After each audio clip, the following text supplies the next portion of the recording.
오직 예수님만이 선한 목자이심을 아는 우리 모두가 되기를 주 예수님의 이름으로 축복합니다. 그때에 선한 목자이신 예수님께서 우리에게 주시는 은혜, 특별히 주님이 나를 알고 내가 주님을 아는 그 탁월함이 우리의 인생 여정의 이야기가 될 줄로 믿습니다. 원하시면 아멘 합니다. 히스기야는 구약 성경에 매우 걸출한 임금입니다. 매우 훌륭하고 또 신실한 왕이었습니다. 그는 왕으로 등극하자마자 선대 왕이 세워놨던 모든 우상들을 부수어 버립니다.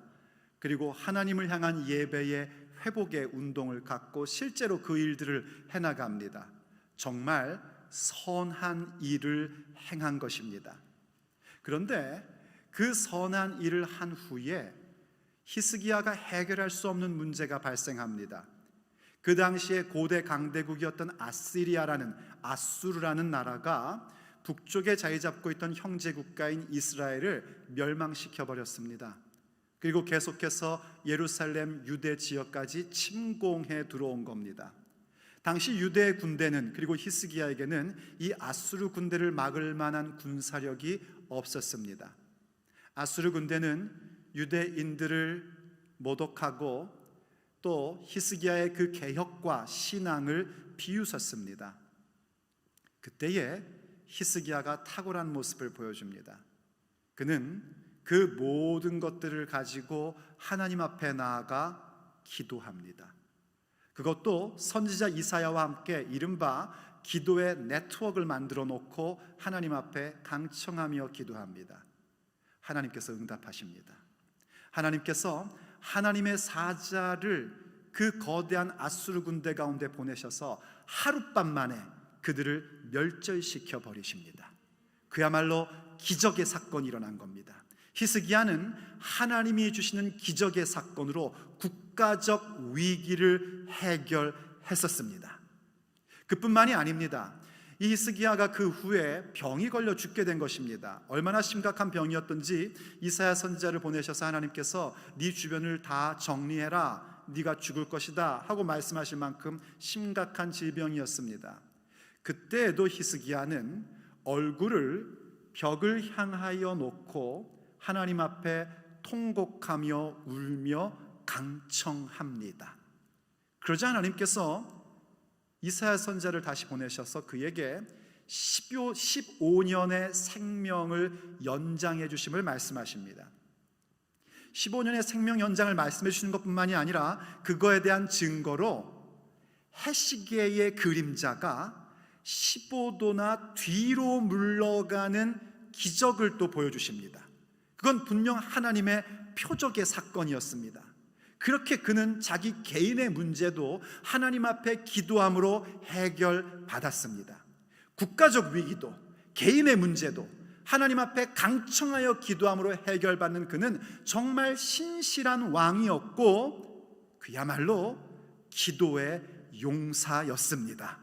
우리가 본받아야 할 사람임에 틀림없는 인물입니다. 그런데 그런 히스기야에게도 결함이 있었습니다. 그가 그 병이 나은 후에 그의 병이 나았다는 소식을 들은 바벨론 왕이 축하사절단을 보냅니다. 바벨론은 그 당시 떠오르는 나라였습니다. 이제 곧 얼마 안 있으면 이 강대국 아수르를 멸망시켜버리고 그 모든 세계의 패권을 쥐는 나라로 등극하게 될 것입니다. 그 나라가 히스기야가 병이 났다는 소식을 듣고 축하사절단을 보냈습니다. 그러니 히스기야가 얼마나 기분이 좋았겠습니까? 그런데 그만 히스기야가 그 일로 교만해져 버립니다. 사실 그 순간은 무엇을 해야 될 때이냐면 하나님께 영광 올려드리고 하나님께서 하신 일을 증거해야 할 순간이 온 겁니다. 그런데 교만해진 이 히스기야는 자기의 궁전뿐만이 아니라 성전에 있는 모든 창고를 열어주고 그곳에 있는 보물들을 전부 다 보여줍니다. 말하자면 하나님께 영광 돌리는 것이 아니라 자신의 업적과 부를 자랑할 뿐이었던 겁니다. 이게 문제가 된 겁니다. 그래서 하나님께서 이사야 선지자를 다시 보내셔서 말씀하십니다. 너가 보여준 그 수많은 보물들 하나도 남김없이 마침내 바벨론으로 다 옮겨질 것이다. 그리고 너 왕의 자손들조차도 바벨론의 환관이 되는 일들이 생길 것이다 하고 말씀하셨습니다. 정말 심각한 비극이 앞으로 오게 될 거라는 겁니다. 우리가 지금까지 봤던 히스기야라면 그 순간 무엇을 해야 되냐면 하나님 앞에 자기의 잘못을 회개하고 다시금 강청하여 하나님, 이런 일이 있어서는 안 됩니다. 어찌 이런 끔찍한 일이 이 나라 가운데에 있을 수 있단 말입니까? 하고 강청하는 모습을 우린 기대할 겁니다. 그런데 불행히도 히스기야에게 그런 모습이 나오질 않습니다. 그는 뭐라고 얘기하냐면 이렇게 얘기합니다. 나의 때에는 평안과 견고함이 있으니 하나님의 말씀이 선하시도다 합니다. 듣기에는 매우 신앙적인 얘기 같지만 사실은 신앙은 아닙니다. 신앙적인 표현을 한다는 것과 신앙을 갖고 있다는 것은 완전히 다른 얘기입니다. 무엇을 했어야 되냐면 하나님께 기름 부음 받은 지도자로서 자기의 때에만 평안하고 견고하면 됐다라는 말을 해서는 안 됩니다. 하나님께 기름 부음 받은 리더라면 나의 때뿐만이 아니라 그 다음 세대, 아니 generation to generation, 세대와 세대를 거쳐서 계속하여 하나님께서 주시는 평안과 견고함이 있기를 바라볼 줄 알아야 합니다. 우린 그래야지 됩니다. 우리는 기도하는 사람들로서 사실은요, 이 세대를 이끄는 사람들입니다. 누가 진정한 리더인가? 기도하는 사람들이 진정한 리더입니다. 리더란 영향력을 주는 것, 선한 영향력을 주는 자들인데 기도하는 자들이 이 세대를 향하여 선한 영향력을 줄 수 있는 것입니다. 그러므로 우리는 늘 생각해야 됩니다. 내 때에만 평안하고 견고하면 됐다, 이것이 아니라 하나님의 나라의 역사를 바라보고 교회를 바라보며 그 미래에도 하나님의 평강과 견고함이 있기를 위하여 기도할 줄 알아야지 됩니다. 그런데 그 신실했던 히스기야가 그 모습을 놓쳐버리는 겁니다. 성경에 보면은 하나님께서 기름 부어 세운 지도자들은 목자와 비유하는 모습들을 자주 보게 됩니다. 왕, 제사장, 선지자 뿐만 아니라 백성들의 리더인 장로들도 목자와 견주곤 합니다. 그런데 지금 그 신실한 임금인 히스기야가 우리에게 보여주는 것은 뭐냐면 인간 목자의 한계가 무엇인지를 우리에게 여실히 보여주고 있는 것입니다. 이러한 내용의 얘기들은요, 이른바 성경의 역사서라고 할 수 있는 열왕기서와 역대기서에 자세히 기록되어 있습니다. 그리고 뿐만 아니라 이사야서에도 이것이 기록되어 있습니다. 이사야서 39장에 들어가면 바로 이 히스기야의 한계, 인간 목자의 한계가 어떠한지를 여실히 보여주고 그 마지막 절에 히스기야의 그 얘기도 나옵니다. 히스기야의 그 고백도 나옵니다. 나의 때에는 평안하고 견고하니 여호와의 말씀하심이 선하시도다 하는 것으로 39장을 마무리해버립니다. 그리고 나서 40장, 이사야서 40장에 들어오자마자 하나님께서 뭐라고 말씀하시냐면 너희는 위로하라, 내 백성을 위로하라 하고 말씀하십니다. 무엇을 위로하라는 것일까요? 그들에게 선한 목자가 없음을 위로하라 하시는 겁니다. 하나님의 위로는요, 말뿐인 위로가 아닙니다. 우리가 하는 위로는 그저 말로 하는 위로이죠. 왜냐하면 우리는 능력이 없기 때문입니다. 하지만 하나님의 위로라는 것은 문제 해결의 위로입니다. 치유의 위로입니다. 하나님께서 어떻게 위로하시는가? 이사야 선지자에게 말씀하십니다. 너는 외쳐라. 뭐라고 외칠까요? 모든 인생은 풀이고 그 모든 아름다움은 들의 꽃과 같다고 외치라 하십니다. 그러면서 이 이사야를 통하여 뭐라고 말씀하시는 거 아니? 너는 아름다운 소식을 전하는 자랍니다. 그때 아름다운 소식이 뭔가? 하나님께서 말씀하시길요, 하나님이 직접 강한 자로 백성 가운데 임하셔서 다스리시겠다는 겁니다. 그게 바로 위로입니다. 하나님께서 강한 손을 가지고 우리를 다스리심이 진정한 위로입니다. 믿으시면 아멘 하십시오. 하나님께서 직접 우리를 다스리겠다고 하셔요. 그러시면서 그 40장 11절에서 뭐라고 그렇게 선포하게 하시냐면 이렇게 말씀하고 있습니다. 그는 목자같이 양떼를 먹이시며 어린 양을 그 팔로 모아 품에 안으시며 젖먹이는 암컷들을 온순히 인도하시리로다. 그렇게 선언하려는 겁니다. 하나님께서 직접 강한 손을 가지고 강한 자가 되셔서 자기 백성 가운데 임하시고 다스리시는데, 그때 그 모습을 어디에 비유하시냐면 목자와 같이 양들을 돌보고 목자와 같이 젖먹이는 양들을 보살피는 그런 모습으로 임하심을 얘기해 주고 있는 겁니다. 하나님께서요, 목자로서 백성 가운데 임하시는 이 말씀은 이렇게 이사야를 통해서만 말씀하신 것이 아닙니다. 예레미야 선지자를 통해서도 말씀하셨고 스가랴 선지자를 통해서도 말씀하셨습니다. 그리고 특별히 에스겔 선지자를 통해서도 좀 더 자세하게 그 말씀을 하시는 것을 우리가 보게 됩니다. 에스겔 34장 11절을 보시면은요, 이렇게 15절을 보면 이렇게 말씀하십니다. 내가 친히 내 양의 목자가 되어 그것들을 누워있게 할지라 주 여호와의 말씀이니라. 아멘. 하나님께서 직접 친히 내 양의 목자가 되겠다라고 말씀하신 겁니다.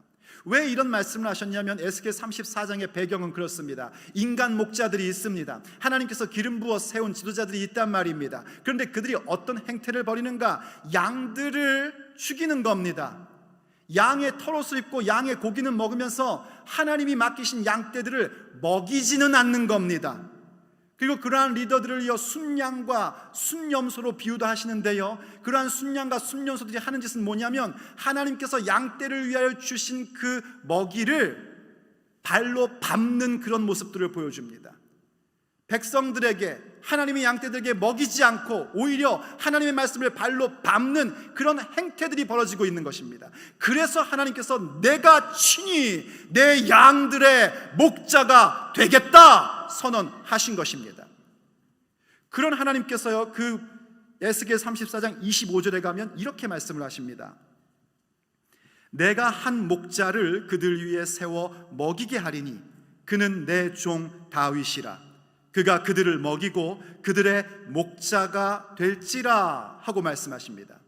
다윗은요, 이 에스겔 시대 때는 이미 죽은 지 오래된 사람입니다. 그럼 이 다윗은 누굴까요? 긴 얘기 짧게 하면요, 이 다윗은 이 에스겔 시대에 오실 메시아, 우리에겐 이미 오신 메시아 예수 그리스도를 말하는 것입니다. 예수님께서 우리의 목자가 되도록 하시겠다는 거예요. 그럼 이 얘기를 정리하면 이런 것입니다. 하나님 아버지께서 친히 내 양의 목자가 되겠다 하시고 동시에 예수님을 보내셔서 그분으로 하여금 한 목자, 오직 유일한 목자가 되게 하시어 우리들을 이끌게끔 하시겠다는 겁니다. 바로 이러한 성경적 배경을 가지고 오늘 예수님께서 말씀하시는 겁니다. 에고 에이미, 예수님의 신성을 표현하는 에고 에이미, I am 하고 말씀하시는 겁니다. 나는 선한 목자라. 이것은 예수님의 선언, 선포입니다. 설득이나 설명이 아니라 선언이요 선포입니다. 이것을 믿는 자들은 주님의 양떼들이고요, 이것을 믿지 않는 자들은 예수님의 양이 아닌 것입니다. 그런데 제가 왜 이 배경을 이렇게 길게 설명을 했는가? 그것은 제가 오늘 여러분들에게 분명히 선언해야 할 말씀이 있기 때문입니다. 깨어서 집중하여 잘 들으십시오. 오직 예수님만이 선한 목자이십니다. 선한 목자는 오직 예수님 뿐입니다. 인간 목자는 절대로 선한 목자가 될 수 없습니다.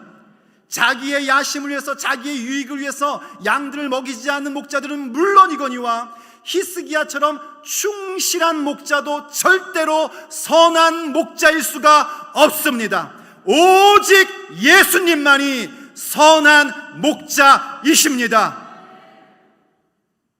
그렇다면 선한 목자는 과연 예수님은 선한 목자로서 어떤 모습을 갖는 것일까요? 예수님께서 말씀하시는 선한 목자는 어떤 모습을 이야기하는 걸까요? 왜 예수님만이 우리의 선한 목자이실까요? 오늘 우리가 깊이 생각하고 들어야 할 주님의 메시지입니다. 첫째, 선한 목자이신 예수님은 양을 위해 목숨을 주는, 자기 목숨을 주는 목자입니다. 자기 목숨을 주는 목자가 선한 목자입니다. 왜 자기 목숨을 줍니까? 양을 살리기 위해서입니다.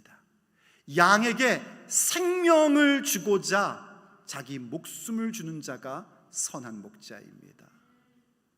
일반적으로 목자는요, 양들을 위해서 자기 목숨을 주는 게 아닙니다. 양 100마리하고 내 목숨하고 무엇을 가지려면 뭐라고 하시겠습니까? 아무리 양이 많아도 목자는 자기 목숨을 양을 위해서 주는 게 아닙니다. 자기가 관리할 수 없고 자기가 이길 수 없는 큰 짐승이 다가오면 그냥 양 몇 마리 물어가게 하고 자기 목숨을 보존하는 게 기본 상식입니다. 그러나 선한 목자는 그 양을 위해서 자기 목숨을 내어 줍니다. 그분은 오직 예수님밖에 없습니다. 어느 누구도 양을 위해 목숨을 주는 존재는 없습니다. 압니다. 성경의 사도들을 보면, 교회 리더들을 보면 그들이 교회를 위해서, 하나님의 나라와 복음을 위해서 자기 목숨을 거는 모습들 우리는 알고 있습니다.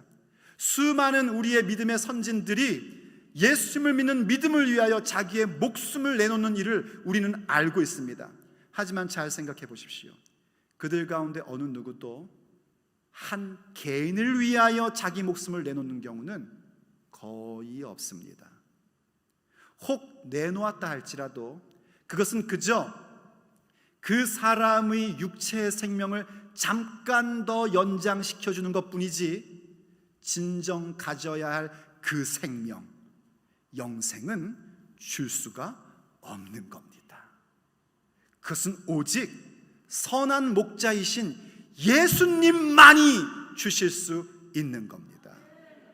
그래서 로마서를 보면 우리에게 이렇게 설명해 주고 있습니다. 로마서 5장 7절을 보십시오.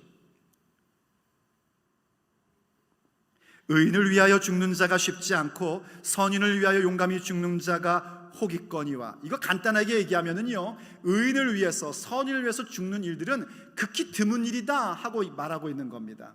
용감히 죽는다는 얘기도요, 이런 얘기 아니에요. 내가 그 착한 사람을 위해서, 그 선한 사람을 위해서 대신 죽어줘야겠다 하고 생각하고 고민하고 결정하고 그래서 용감하게 가서 죽어주는 그런 얘기가 아닙니다. 여기 용감히 죽는다는 얘기 뭐냐면 얼떨결에 죽는 걸 얘기하는 겁니다. 예를 들면은 한 어린아이가 지금 달려오는 자동차 앞에 있는 거예요. 그래서 그 아이를 나도 모르게 얼떨결에 어이구 얘야 하면서 확 밀었는데 나는 미처 못 피하여 내가 죽는 것. 그거는요, 생각하고 계산하면 못하는 겁니다.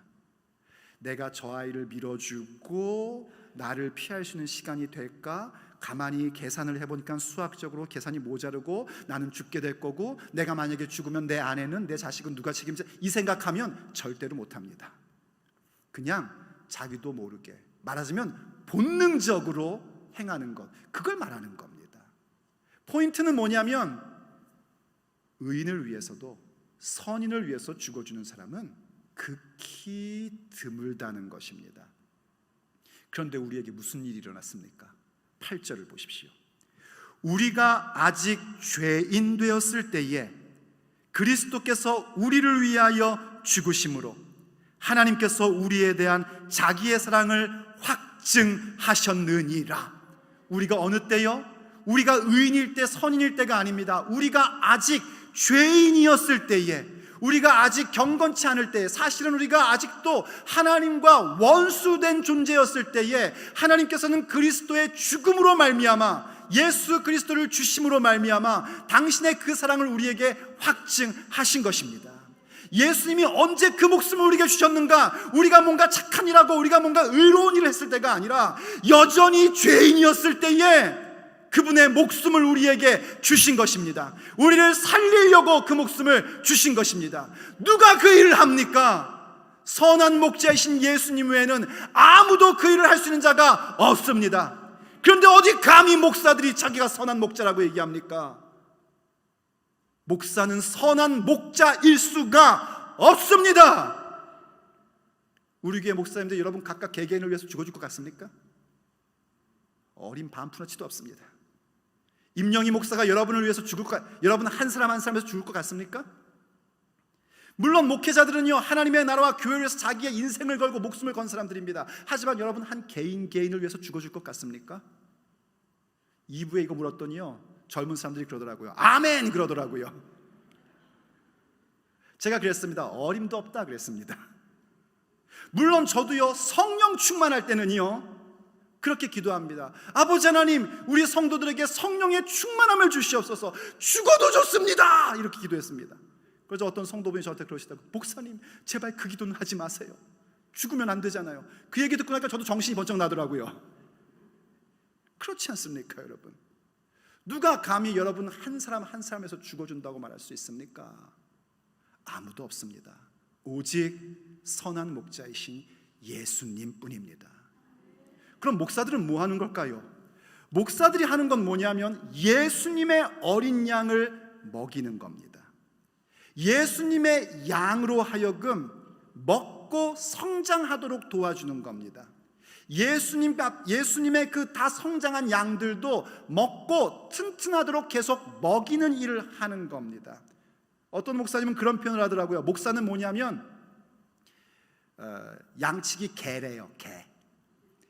저는 그 성경에 그런 표현이 안 나왔기 때문에 그 표현을 그 표현을 좀 좋아하지 않습니다. 안 씁니다. 그런데 그 말하고자 하는 바는 제가 분명히 동의를 합니다.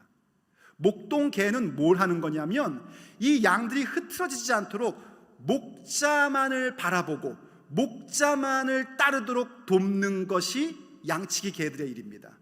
목사들의 돌봄이란 건 그런 겁니다. 목사를 바라보고 목사를 따르게 하는 것이 아니라 오직 선한 목자이신 예수님만 바라보도록 지저대는 겁니다. 부르짖는 겁니다. 시끄럽다고 제발 좀 따르라고, 뭐 선한 목자 좀, 그거 하는 게 목사들의 역할입니다.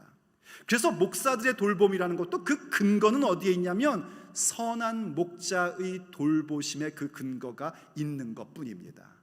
그래서 두 번째 선한 목자인 예수님은 어떤 분이신가? 양을 돌보시는 목자입니다.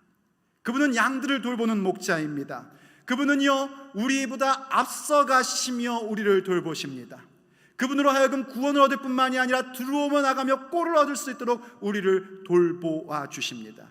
특별히 어떻게 돌보시는가? 이 때로부터 우리를 돌보아 주십니다. 본문 12절과 13절을 읽어봅니다. 삭구는 목자가 아니요 양도 제 양이 아니라 이리가 오는 것을 보면 양을 버리고 달아나니 이리가 양을 물어가고 또 해치느니라. 달아나는 것은 그가 삭구인 까닭에 양을 돌보지 아니함이니 하고 말씀하십니다. 삭구는 누굴까요? 삭구는 물론 자기가 돈 벌기 위해서, 자기의 야심을 위해서 목사가 되었거나 혹은 교회 리더가 된 사람들 전부 다 삭군입니다. 그런데 이 삭군이라는 존재는요, 우리가 그런 표현하죠. 삭군 목자 이런 표현하는데 오늘 말씀 보니까 삭군은 목자가 아니랍니다. 삭군은 사실 어떤 존재냐면 고용된 사람입니다. 고용인입니다. 삭군은 이리가 오면 보고 도망칩니다. 자기가 살고 싶어서요. 이것을 보면서 우린 그러죠. 저 삭군 하며 눈살을 찌푸립니다. 하지만 유대인의 법, 미시나를 보면은요, 이거는 정당한 겁니다. 삭군들에게 그런 계약이 있대요. 이리가 한 마리가 공격해 들어오면 삭군은, 그 고용인은 양을 위해서 그 이리를 쫓아내야 됩니다. 만약 그때 양의 피해를 본다면 이 고용인이 물어내야 됩니다. 하지만 이리가 2마리 이상만 오면 이 고용인은 자기 목숨을 위해서 도망가도 되는 것이 합법적인 거였습니다. 그러니까 삭군이 지금 이리가 왔을 때 도망치는 건 당연한 겁니다. 그런데 주인의 입장에서는요, 이 이리가 한 마리가 왔었는지 2마리가 왔었는지 알 길이 없잖아요. 그러니까 고용인들이 괜히 위험을 감수하지 않고 이리만 왔다 하면 도망치는 겁니다. 그러고 말하는 거예요. 이리 때가 왔다. 그럼 그냥 합법적으로 아무 문제가 될 게 없는 겁니다. 바로 그 삭군들입니다. 그런데 지금 주님께서 말씀하시고 싶은 거는 그 삭군들에 대한 얘기가 아닙니다.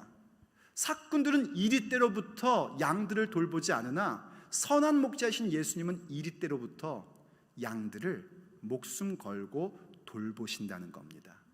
이 이리 때는 누구일까요? 이리 때는 과연 무엇일까요?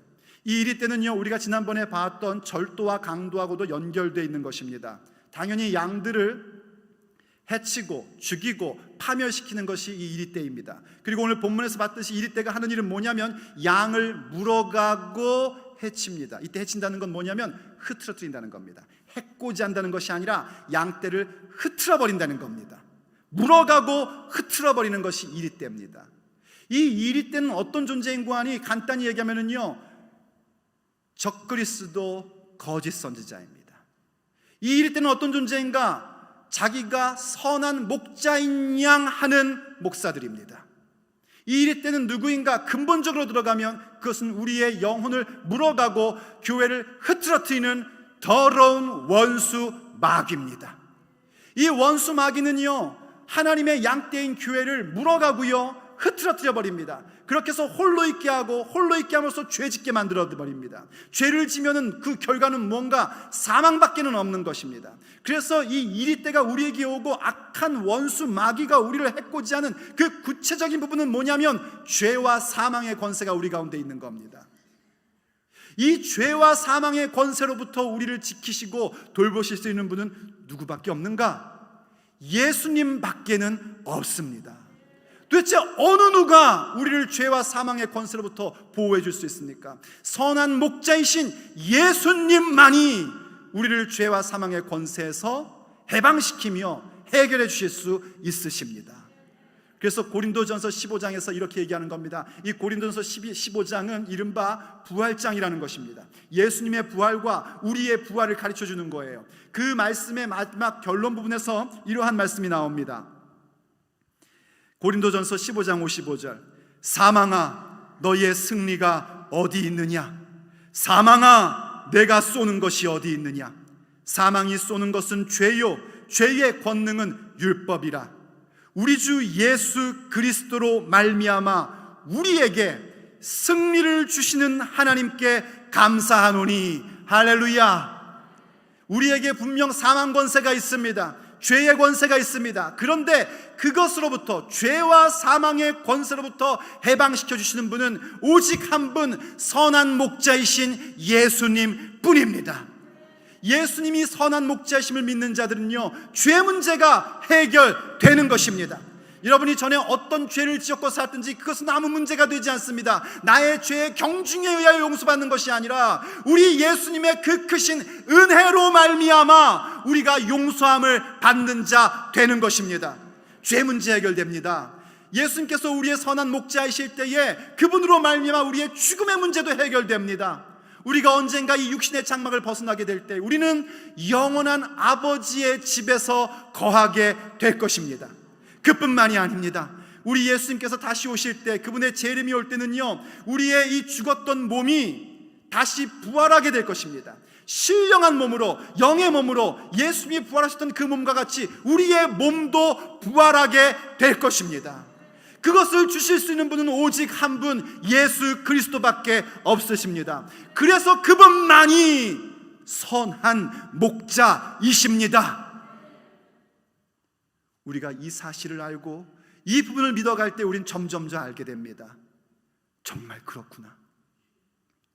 충성된 종들은 있을지 모르겠지만, 신실한 목사는 있을지 모르겠지만, 선한 목자는 오직 예수님 뿐이시구나, 이 사실을 명확하게 알게 됩니다. 그것을 알게 되는 근거 역시 우리에게 있는 것이 아니라 예수님께서 우리를 아시기 때문입니다. 그러므로 세 번째 선하신 목자 예수님은요, 친밀한 알을 가진 목자이십니다. 바로 자기 양들을 아는 목자이십니다. 예수님께서 자기 목숨을 내놓고 그 양을 사셨습니다. 그렇기 때문에 선한 목자만은 그 양을 두고 도망갈 수가 없는 겁니다. 그래서 예수님께서 십자가에서 피 흘려 죽으시고 우리에게 생명을 주셨고, 그 죄와 사망의 권세로부터 우리를 돌보시고 지켜주십니다. 이러한 관계가 계속될 때 우리는 어느새 주님께서 아는 양으로서 자리매김돼 있고 우리도 우리의 목자를 알게 되는 그 놀라운 탁월함이 우리 가운데 일어나기 시작을 합니다. 오늘 본문을 다시 보시기 바랍니다. 14절 말씀입니다. 나는 선한 목자라. 나는 내 양을 알고 양도 나를 아는 것이 아버지께서 나를 아시고 내가 아버지를 아는 것 같으니 나는 양을 위하여 목숨을 버리노라. 아멘. 다시 한번 나는 선한 목자다 하고 선언하십니다. 그리고 그 선한 목자께서 말씀하시기를 내가 내 양을 알고 내 양도 나를 안다 하셔요. 이때 이 알미라는 건 뭐냐면은요, 친밀한 알미요, 그리고 사랑의 알미입니다. 이 알은 그저 정보에 대한 알을 얘기하는 게 아닙니다. 마태복음 7장을 보면은 예수님의 이름으로 사역하던 자들이 예수님 앞에 갔을 때 예수님이 그런 말씀을 하십니다. 내가 너희를 도무지 알지 못하노라. 불법을 행한 자들아, 내게서 떠나가라 하십니다. 그때 내가 너희를 도무지 알지 못한다 하신 말씀이 그들이 누구인지, 그들이 어떤 행동을 했는지 그들에 대한 정보가 없다, 이런 얘기가 아닙니다. 예수님은 그 누구보다 악한 자들이 악한 일 한 것 정확하게 남김없이 알고 계십니다. 그러므로 이 알미라는 건 그런 알미 아니라 친밀한 알을 얘기하는 겁니다. 사랑의 알을 얘기하는 겁니다. 어느 정도의 친밀한 알미인가? 아버지께서 나를 알고 내가 아버지를 암같이, 곧 성부 하나님께서 성자 예수님을 알고 또 성자 예수님께서 성부 하나님을 알고, 바로 아버지와 아들의 아는 그 암, 이건 다른 말로 하면은요, 성부 하나님, 성자 예수님, 성령 하나님의 하나됨을 얘기하는 겁니다. 삼위일체에 대한 개념입니다. 이 삼위일체 하나님은 그 안에서 전혀 충돌도 없고 이견도 없이 하나이십니다. 각각 인격이신데 본질적으로 하나이신 하나님입니다.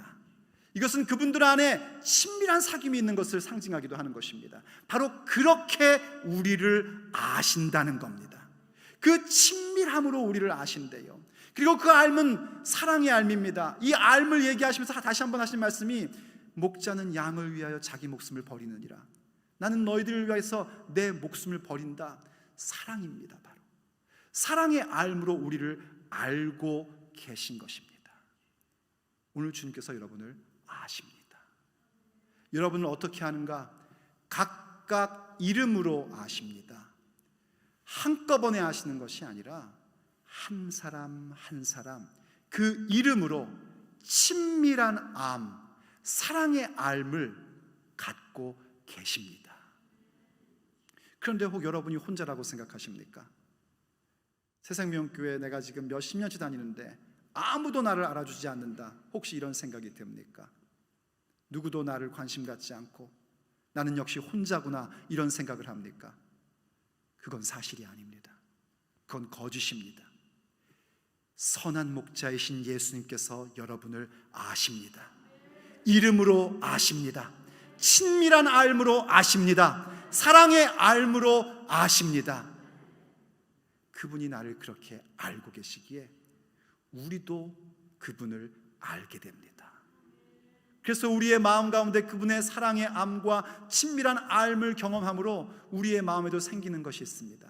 나도 예수님을, 하나님을 알기 원합니다. 더 알기 원합니다.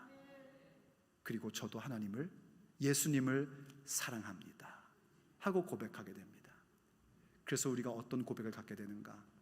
내 삶을 전부 다 주님께 드립니다. 선한 목자의 재물이 기꺼이 되겠습니다. 그것이 무엇인지를 알기에, 그 탁월한 삶이 무엇인지를 알기에 그분 앞에 우리가 그렇게 고백하게 되는 것입니다. 그래서 로마서 12장이 우리에게 이렇게 권면하는 것입니다.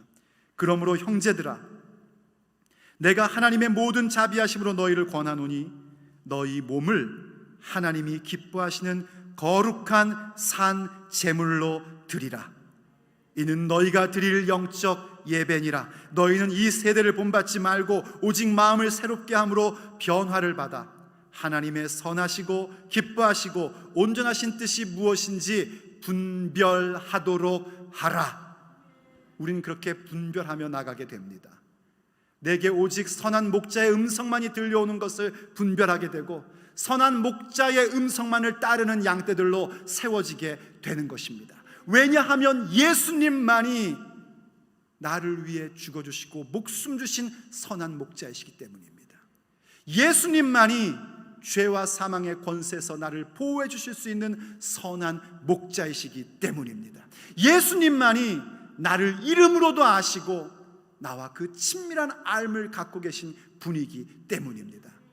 그래서 우리도 그분을 알기를 원하고 우리도 그래서 예수님께 고백하는 겁니다. 내 삶을 드립니다.